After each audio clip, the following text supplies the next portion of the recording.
नमस्कार, मैं निशिता और आप देख रहे हैं इंडिया जंक्शन यूपी। मध्य पूर्व में तनाव एक बार फिर खतरनाक स्तर पर पहुंच गया है। ईरान ने इजराइल और खाड़ी देशों के खिलाफ हमलों की नई और अब तक की सबसे भारी लहर शुरू कर दी।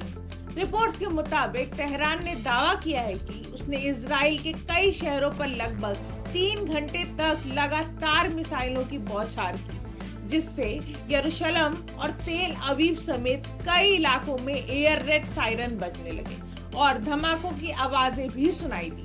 इजरायली रक्षा प्रणाली ने कई मिसाइलों को हवा में ही मार गिराया, लेकिन कुछ हमलों में लोगों के घायल होने की भी खबर सामने आ रही है। इसी बीच ईरान ने खाड़ी क्षेत्र में भी हमले तेज कर दिए हैं, जिसमें सऊदी अरब के एक तेल क्षेत्र को ड्रोन से निशाना बनाने की कोशिश की गई है, जबकि कुवैत और अन्य देशों ने कई ड्रोन और मिसाइलों को इंटरसेप्ट करने का दावा किया है। यह पूरा संघर्ष उस बड़े युद्ध का हिस्सा है जो अमेरिका और इजराइल द्वारा ईरान पर किए गए हमलों के बाद तेजी से फैल गया है और अब इसका असर पूरे मध्य पूर्व में दिखाई दे रहा है। हालात इतने गंभीर हो गए हैं कि दुनिया की ऊर्जा आपूर्ति भी खतरे में पड़ गई है, क्योंकि स्ट्रेट्स ऑफ हॉर्मुज, जहां से दुनिया की करीब 20% तेल की सप्लाई गुजरती है, लगभग ठप हो गया है, जिससे वैश्विक तेल कीमतों में भारी उछाल देखा गया है।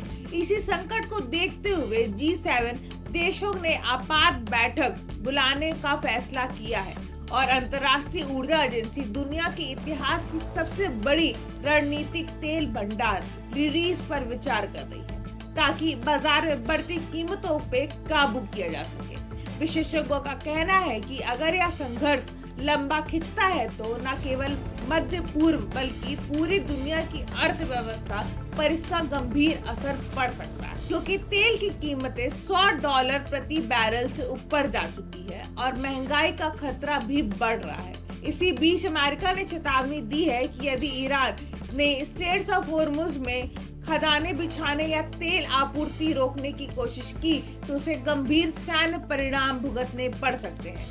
कुल मिलाकर मध्य पूर्व में हालात बेहद तनावपूर्ण बने हुए हैं और पूरी दुनिया की नजर अब इस बात पर टिकी है कि क्या यह संघर्ष और बड़े युद्ध में बदलता है या कूटनीतिक प्रयासों से इसे रोका जा सकेगा। जुड़े रहने के लिए सब्सक्राइब करें हमारा चैनल इंडिया जंक्शन यूपी।